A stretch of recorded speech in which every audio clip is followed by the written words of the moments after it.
So welcome to CS Office Hours. We have change management and adoption practices with your customers is the topic today, and it's going to be co-led by David Goldberg. And just finishing up a couple of housekeeping items. It's a little easier if you raise your hand in the chat, but if you want to just come off mute and speak up, we will not hate you. This is a very friendly place. So, if you've got something that's burning that you want to share, I'd much rather you shared it. So please do.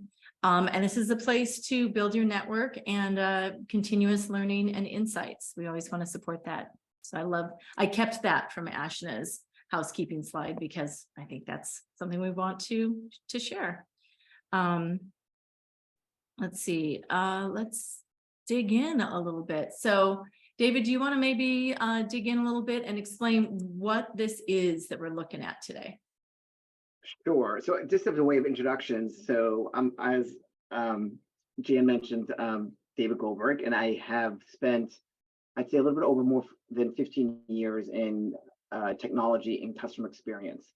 And early in my career, I actually started getting very interested in change management and went back to school for OrgSite because of that, because I felt early in my career that when you introduce technology, you create a lot of change. And as part of the invitation, technology, as a technologist, are very good with the project management aspect of it. But one piece that often gets ignored or just not as well known is really the behavioral change and how to help folks change their behavior in support of the change that's happening with the technology. So I like marrying the two of them. And so later in my career, as I started working more into SaaS, I started reintroducing change management into what I've been doing with my clients. And most recently, when I was at Outreach, I had the opportunity to partner with somebody who came from a change management practice, Tennille Miller, and a lot of the slides that we're going to share is based on that. Yeah, I think we just lost the screen. No, share. that's all right. I just figured we'd see you while you were chatting, and then we'll bring the slides back up. All right. Fair enough.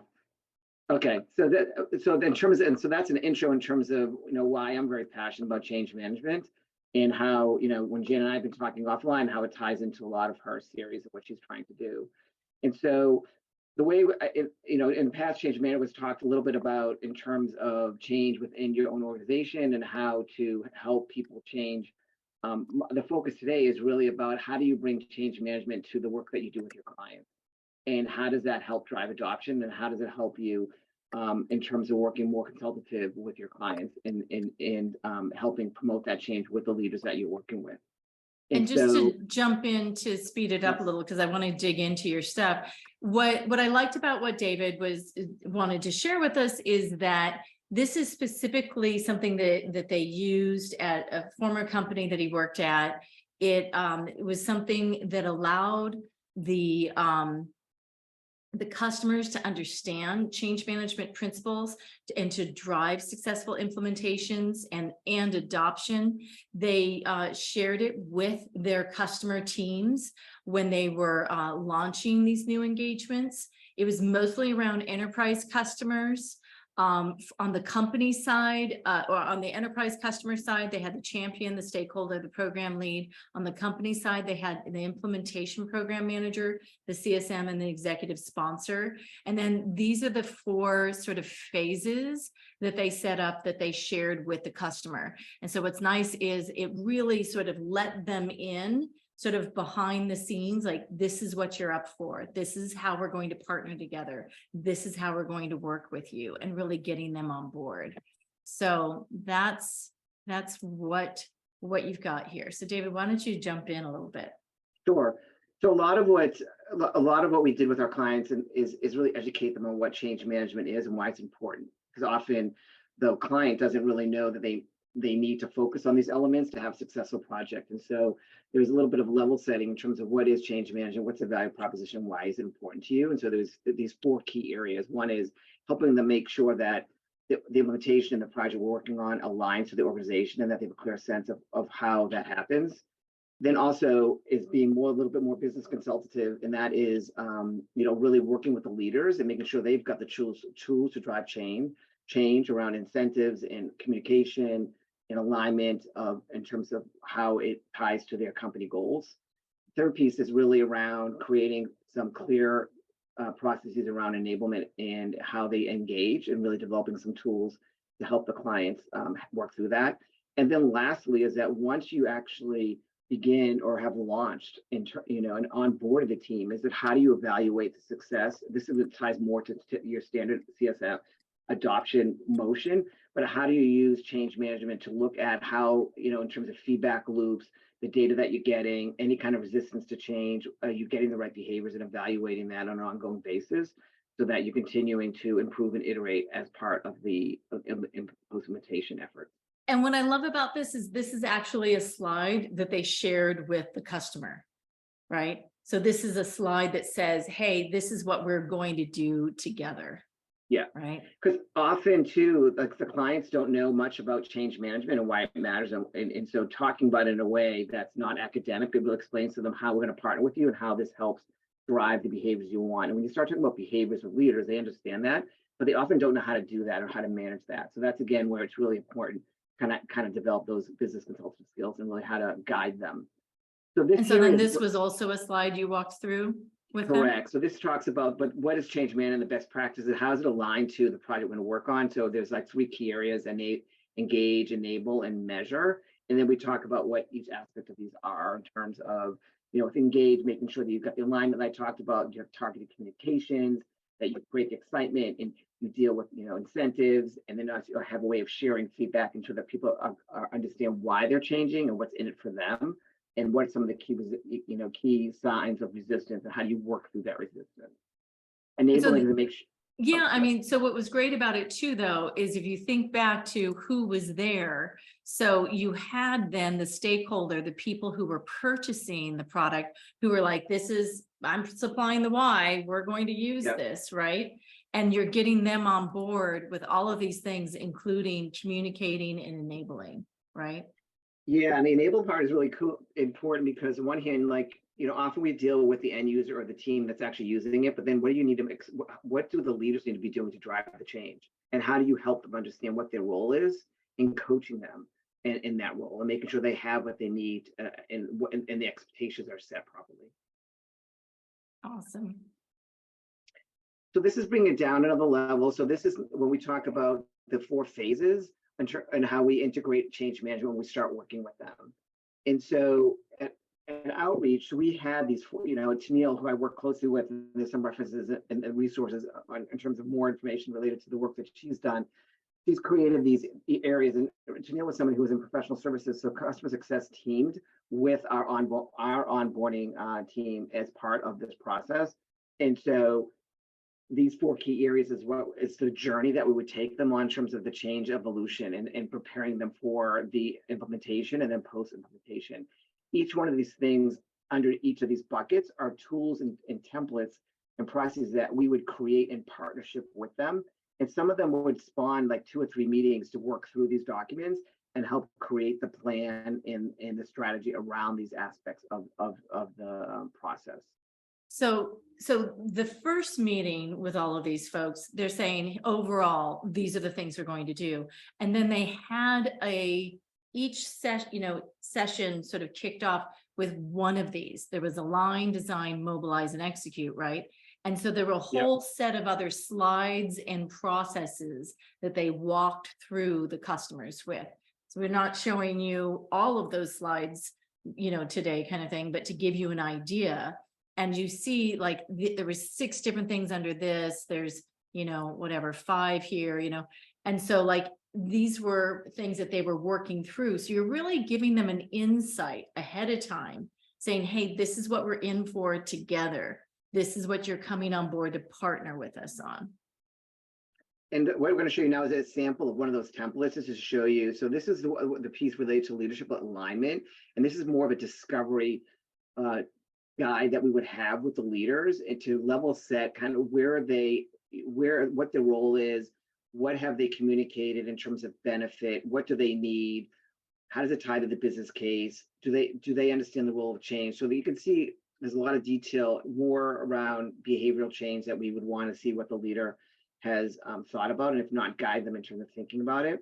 And then based on these inputs and these understandings, we then would create, if you go to the next slide, then we would create the kind of the activities that align and that need to happen based how they respond. And so this is just one example of a process that we go through around leadership alignment, and we have a number of these, different types of activities depending on what aspect of the change motion we were in. So I'm just gonna take a second here and check in and see like what kinds of thoughts or questions come up when you're thinking about this, because we are going to send you away to sort of think about your own processes and what you've set up or what you might iterate and work on. So when you've got David here for now, if you want to, is there something, great, Sandy, what does this make you think of? Hi, David. Can you guys hear me okay? Yeah. Yes. So it's great segue. I wrote down 2 questions. So Great. answer the one that you want, but what are the pitfalls of, because a lot of companies are doing change management, but they don't follow a change management process, right? So we're always, anytime we're implementing a system or process, we're needs change management.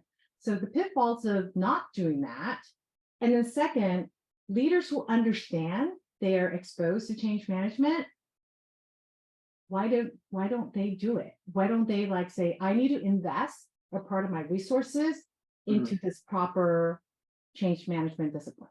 Yeah. Mm. So if a company has a change management practice or they have a methodology, we would definitely connect to that, right? So we would align with them with their internal process. In terms of what we've experienced, why knowing it's important, why don't they do it? It's a good question. I think change is hard, and it's not easy, and we are very direct about that. This is a partnership, and that we can't be successful unless you're doing what you need to do to drive the change, right? We can only give them the guide and recommendations in comparison with what the client's done and best practices and structure, but they ultimately need to take ownership of what has to happen internally. And we're very direct about that. So, and then Gary asked over in the chat, how much time do the customers give to this change management process? So, for our large enterprise clients, it's an integral part of the project planning. So they give a significant amount. I mean, it really depends. We'll meet with them and guide them as much as they want to be partnering with us on it. So it really varies by the client. And the larger the client, the more they see what they need to do, the more time they give. What about like during the sales process? Does this sort of come upon them after they sign on the dotted line, or do they hear about it? Is it even seen as a benefit, perhaps? Yeah, I think it does come as part of the sales process. I don't, not a lot of detail, but we do talk to them about the onboarding process and what resources we provide around preparing them technical, behavioral. So it is brought up. And then when we do the project kickoff, when we actually start planning the onboarding phases in detail and what's involved, that's when we start talking about the change management aspects of it. And usually for these larger clients, they want that help. They're familiar with change management, and they appreciate that we actually have a practice dedicated to it, and that we're willing to align, on that approach. Cool. Paul, I know that this is what you're in every day. You're always in change management. Is there anything that resonated here? Oh yeah, I mean the whole thing resonates, and I love that you've got a documented process that you share with your clients. I think that's phenomenal, and I love the process. My question is, I noticed you called out the impact of the change as being an important part of that methodology. How, to what extent is it, your part of your process to quantify that impact versus, let's say, other members of your team? Is that part of your process as well, to underscore the the outcomes of that impact, the specific measurables? Yeah, so we typically do, as part of the CS motion, is that we're defining what does success look like and how do you measure that. And so we really, so we have a clear sense of how they're viewing what an impact will look like. And so we're guiding them based on understanding those metrics and how they're going to get there. So it really happens naturally and organically as part of the customer success discussion around ROI and success metrics. But we begin the project with these are the key business outcomes you want to have, and these are how we would measure it. And that's how we go back and ensure that we're looking at impact. Cool. Well, why don't I just share a couple more things over here on the slides real quick. One is as you know, we have resources. There's some additional resources, different ones from what you've seen the last couple of weeks. And some of them are similar, but you may want to check that out. And I just put over in the chat the link to the slides as resources. And then we're going to do the breakout session now. So we'll have somewhere between 4 and 6 people in each session, just to remind you, do a lightning round of intros, enough so you know each other's names, not so much so that you know the names of their pets. So we want to go kind of quickly so we can dig into the meat of it. Although Christine's cat might be an exception to that, but and then we have a few questions here. You know, one is, you know, are you or have you done it? The trainings and skills development, and then up leveling skills for the future. That's kind of where the conversation we'll dig into today. And this is really around how you're working with customers. So there's been times when we've talked about internal change as well, but today we're really focusing on how we're working with customers. So don't forget that also you have a link to, yes, I see some people have already started to get to the notes, so you can take the notes, and I will start getting the breakout groups together here. Let's see, we've got I'll also put my email address in the chat. So if anyone wants to talk offline about more detail, I'd be happy to connect with you offline. And you can connect with David over in our Slack channel. Yes. Because I DM with him all the time. So I know you can too. So let me just go and find the breakout rooms, and I'm going to create 5 of them here. And there you go. Off you go. We're going to spend about 20 minutes over in the breakout rooms.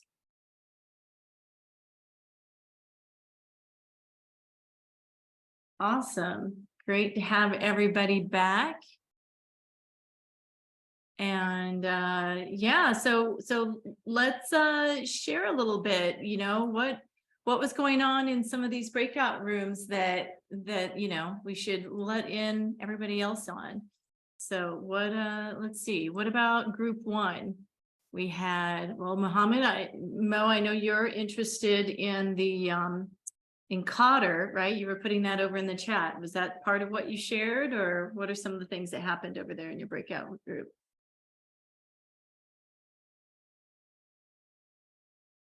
Do you want to maybe talk come about off Mo, mute? talk about your proof of value idea. Oh, proof of value. Well, I know it's middle of the night. Can you come off mute? Yeah, sorry. Yeah, so we were talking about when we started the change management thing, and that's what I explained is before we do any implementation in our software, we do a 90 days of proof of value where we started to apply the change management from day 1. So by the end of the 90 days, we go through the change management process, and we get everyone to understand where they are going, and what is the value of doing this new implementation. And when we start the onboarding, it's already there. Everybody is aware of what's coming. Everybody is understanding the value of what's coming, and they are ready for it, rather than just start the implementation and the change management while we start the implementation. So we do it early before any implementation. Nice. And was there a time that you were at the company before you had implemented this change management process? Like, did you get a chance to see sort of the before and after of that? Actually, from day 1 I joined the company, I started to do this. Oh, wow. To apply the change management and the proof of value. But I don't know before they have implemented, or they have done a lot of implementation without the proof of value and the change management. But I have no experience on that, and I cannot compare All right. Well, so you had an But impact from- on the company from day one. Yeah, but from what I see is the process and getting to the contract, because we do the proof of value before the contract. Mhm. So I see now that the conversion is higher than before. I see, I see. So that was a proof of value before they even signed on the dotted line. And by doing that, then you had more people signing on the dotted line. Absolutely. Oh, that's awesome. That shows your worth also not just to your customer, but to your company, right? Yeah. Cool. And Paul, let's see, or was it Eric? Let's see. Sandy, you've got all these things in the chat. Sure, I think both would be valuable. Maybe we'll start with Paul. 'Cause I think, Okay. there's, our community, a lot of CS leaders or maybe CS contributors. We know we're here. We know this is important. Yeah. So Paul, share with us your perspective on how we can influence up. Yeah, Sandy was kind enough to drop a pretty heavy bomb question with 1 minute left in the breakout. So put me on, awesome job putting me on the spot to answer quickly. No, all I'll say about that is, because we had a really interesting dialogue about change management happening in all aspects of our lives. A couple of the folks in our breakout, including Sandy, I think Felicia, Jennifer, you guys confirmed this as well, that you're using change management in your personal lives with your family, trying to convince a teenage kid to get the heck out of the house, right? So the notion of trying to drive change management in an environment where leadership is resistant to the change, it really comes down to the same thing. I mean, you can't motivate people to change without them already being motivated to make a change. So the trick that we've found, and we don't get it right every time, but when we do get it right, what we find is you need to identify what change they are already trying to make. So if you're dealing with a very change averse organization or a change averse culture or a change averse person or set of people, you may be fighting an uphill battle that's not going to be possible to win. But if you can identify what they are trying to change already, what's motivating them and what their specific personal outcomes are, and marry the intentional change of what needs to happen to what their personal change is, that's where we found a lot of success. So that's really interesting, right? Because so often we have been in companies where like you only make any, ground with people who are already converted. And how do you, if you don't have this pre-signing on the dotted line opportunity, you're already in there as another leader in the company. So what are some of the examples you've seen, Paul, where you've been able to get someone to sort of open up their mind a little bit? Well, I'd asked, actually, that was one of the questions I'd asked earlier of David about the in his process that seems to naturally be looking for that, right? And a couple of people in the breakout also mentioned this too. I think we're all doing a lot of these things already, right? I don't think there's anything revolutionary that I can share other than to suggest that you lean into this, which is to identify what those outcomes are in the beginning. So, a great example might be, during the pandemic, there was a lot of change that had to take place. People who were used to working in a particular facility now we're using this medium. This medium, Zoom, it existed, but nobody really knew about it until then. I remember talking with some people in very old environments, like a city government organization I was talking to with 45,000 employees that 3 weeks earlier had to leave, and they were getting nothing done. And so I asked the question, what's your work from home policy? And they said, our work from home policy is nobody works from home, right? So change was everywhere. So it becomes very chaotic, and you have to go in little bites and identify what the specific individuals are looking for, what's in it for them, always what's in it for them. and marry what you're Mm. trying to accomplish to that. With him, yeah, with him. Rodney, over in the chat, it sounds like you were working through some of this topic as well. Was there somebody in particular? As in our group, or? Yeah, in your group, was there a certain topic that, or do you want to Yep. share? Yeah, no, we Yeah. just kind of roundtabled the discussion, but it was the same. So I used an example of a particularly difficult contact who's resistant and steamrolls the conversation. So I just pitched the question how we might look at overcoming that. So we had a few good points, but one that I like to bring up is what I learned from another organization called 3 Wide, 3 Deep. So really inspiring change by getting an introduction each call. Who else does this help? How can you get it to just like decentralized models? So getting people below you to disperse some of the work, and then let me show the reporting and audit system to those above you to create accountability systems. And I'll use the same language I used there, where I was like, excuse my language, but it lights the fire under their ass when they're accountable to others as well. And so that's one I like. Accountability, And I personally yeah. also brought up, I always make the joke, like, I'm post sales. I'm not trying to sell you anything, but at the same time, you succeed, you get a promotion, you get the extra budget, you buy extra, I get a promotion, and then we're going to hit a vacation together somewhere. Vacation can be a motivator as well. Nice.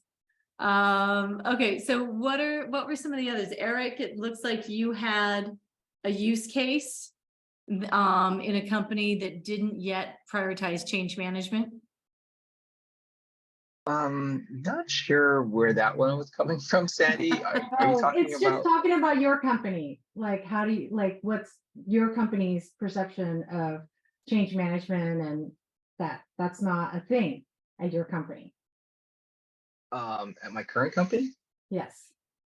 Or you talked Maybe about. that was you it talked was about it how Garner? easy was It was in Garner. PayPal? Garner. I think it was might, Garner, maybe. right? It was Garner. Oh. Yeah. Oh, my bad. Oh, good. I was like confused. Oh, sorry about that. Garner, you want to step in? Oh, apologies. What was the question? I was I think we're talking about how your company might not have prioritized change management. Yeah, I think, or at least maybe not in the right way, because we founded customer success in an organization that was already mature, around for a few decades, and then decided to have a CS organization created when we were acquired the last year, and kind of threw us in there. But as we got to know our customers better, we realized that a lot of our services engagements hadn't gone historically well for a lot of customers. Sometimes they did, but not enough to where we can confidently say that our services team is setting up our onboarding process for the best adoption, so that when customer success is there, we're monitoring things on a track to improve, not having random emails that say we want to cancel this product because we haven't been using it for a year, and we not having the tools internally yet to identify that. That can definitely hit Oh. pretty quickly to let us know, like, we need to start making the right changes internally to be able to track this, so that we can really have customer success be the drivers for adoption, because there's a lot of gray areas within our internal processes that we just need to flesh out to make sure that our customers are going smoothly, and that we address those issues that got them there in the first place. Yeah, because ultimately, if they're not adopting, there's both the learning and the changing that needs to happen, together in order for that adoption to happen. And then if you can't tell if they're adopting or not, that's even harder. Exactly. Yeah, right. No, that's really great. And I hope you don't mind, Allison. Allison Hughes. I was going to not call you out, but call you up to share, because if there's a difference, I think there's a difference. But I know that over in Slack, you've been asking a lot about change management, and I think there's some processes you're going through at your company. How have you been thinking about change management? I would love to answer, but our plumber just arrived and I have to go and get this. My group knows. We're going to be very helpful, but I'm so sorry. Quite all right. Quite all right. All right, good. Well, maybe someone else can share a little bit from Allison's group, and good luck with the plumber, Allison.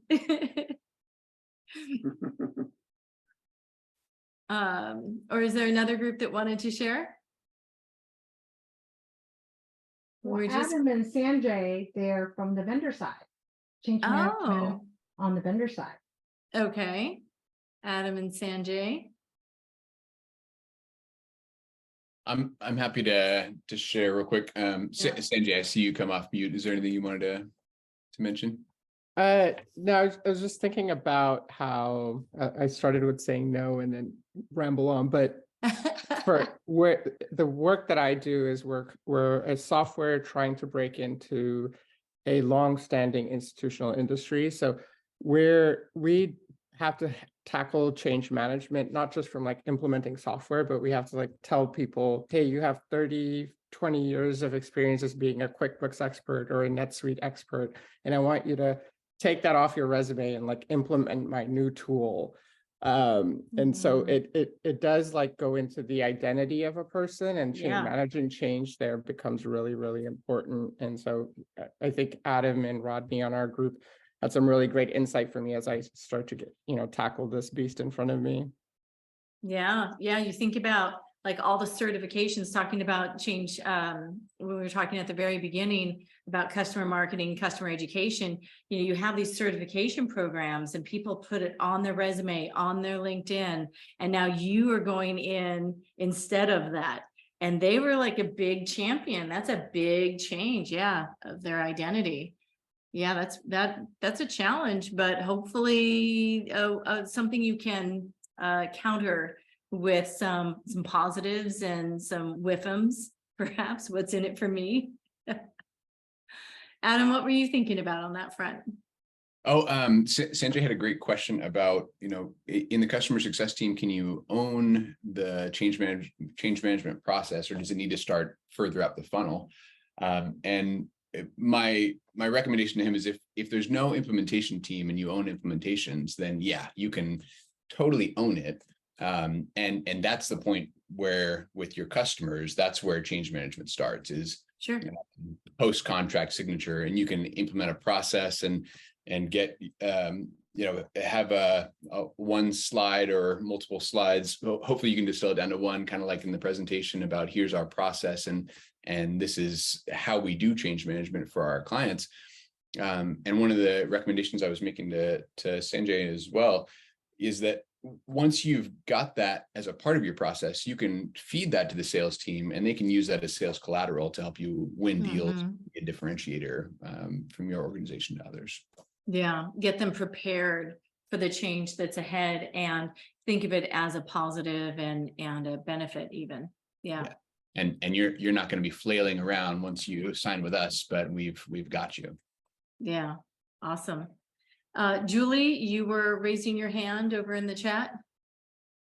Oh yeah, I was just going to report out on group 5 and a few things that we talked about. One of the big pieces was just that change management playbook and just the different resources and approaches that various team members are using to lead change management, so that people can share them and like replicate and build upon those best practices. So that was there's one of a the biggest ones that playbook stood out. then. You have like an actual playbook for it? No, This is Allison's team. Yeah. I So see. just filling in while she's working with the plumber, but She was that waiting change for him. management playbook. She was waiting for Nice. him in our breakout room. So he finally arrived. But she Got did. it. She mentioned she had a playbook and how she works for a Salesforce ISV partner, and their training, they kind of needed to be so customized to what they use the platform for. So that was the additional enablement training that she was talking about. She said she keeps asking this question in the Slack channel. So she had mentioned the same thing you did. And she's like, give me some answers, help me out, because I would love to know some more ways that we can help adopt this. Nice. Any other final or thoughts, things that we haven't covered yet that you discussed in your group or burning questions. We do have a few more weeks, actually. We're extending it into July, change management, because we've got a few more perspectives, including communication, right? And the importance of communication. So that will be one of our sessions too. But what other things have been coming up around change management? Dan, I'll share, this is Jasmine. I'll share a little Yeah. bit about what we talked about. So we talked about change management from a perspective of segmentation and communicating that with the customer as well as internally, right? First, to make sure it's accepted and it's championed by the CSMs, and then communicating to the customers. And, you know, I'm sure the customers don't want to hear it. Well, you used to be like platinum and now we're bronze or something, right? Like making sure you kind of use the language that describes like what services are going to be part of what they're looking for, and it's a good fit for them versus like just, you know, descriptively like, hey, you're group 3 or 4 versus, you know. Right. And I think a lot has to go around that in terms of communicating why we're making those changes and doing enablement around that, as well as you know, sharing wins around it and getting feedback as you go through the process internally and externally. Yeah, absolutely. You know, so the why and WIFM and some of those things. David, was there anything else you wanted to share as we're closing up? No, I was actually going to message everybody because I have to drop soon. Just let people know that I hope they found the discussion valuable. Then they should feel free to DM me through the Slack channel if they want any more guidance, or I'll throw my email address there as well. Thank you for all Awesome. listening. Yeah, no, great. Thank you so much. I really appreciated hearing from everybody and all of the insights and best practices that we've been hearing about, and challenges, right? There's always challenges out there that we face together. So really appreciate that. So next week we'll be back at our regular time at 4:30. And if you are coming towards the end, I think a couple of folks might have, there's lots of notes over in our Slack channel, so be sure to go and find those. And we'll get our YouTube page up very soon, I promise. We're working on it, working hard. So anyway, it's great to see everybody, and see you at our regular time next week.